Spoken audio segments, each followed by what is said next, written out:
Abu Bakr hazratlari vafot etgandan keyin Hazrat Umar shuni bildiki, Hazrat Abu Bakr so'qir, ko'zi ojiz ayolga davomli bir savat xurmo berar ekan. Shunaqa odati bor ekan. Hazrat Umar aytdiki, endi bu ishni men davom ettiraman. Ayol esa so'qir, ko'rmaydi. Hech ovoz chiqarmay xuddi Hazrat Abu Bakr kabi bir savat xurmoni ayolning uyiga doimiy qo'yishni boshladi. Bir kun xurmoni qo'yib ketayotgan vaqtida ayol shunday ovoz berdi: "U ko'rmaydi, so'qir. Nima bo'ldi, do'sting o'ldimi?"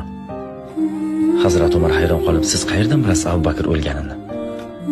Chunki u menga xurmolarni olib kelgan vaqtida ichidagi urug'larni tozalab olib kelardi. Sen esa tozalamasdan olib kelasan.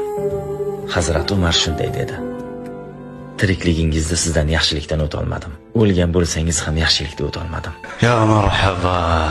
Abu Bakr hazratlari vafot etgandan keyin Hazrat Umar shuni bildiki, Hazrat Abu Bakr so'qir, ko'zi ojiz ayolga davomli bir savat xurmo berar ekan.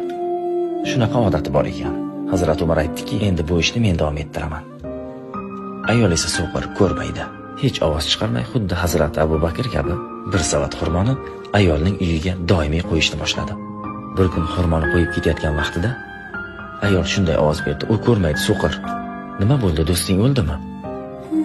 Hazrat Umar hayron qolib, "Siz qayerdan bilasiz Abu Bakr o'lganini?"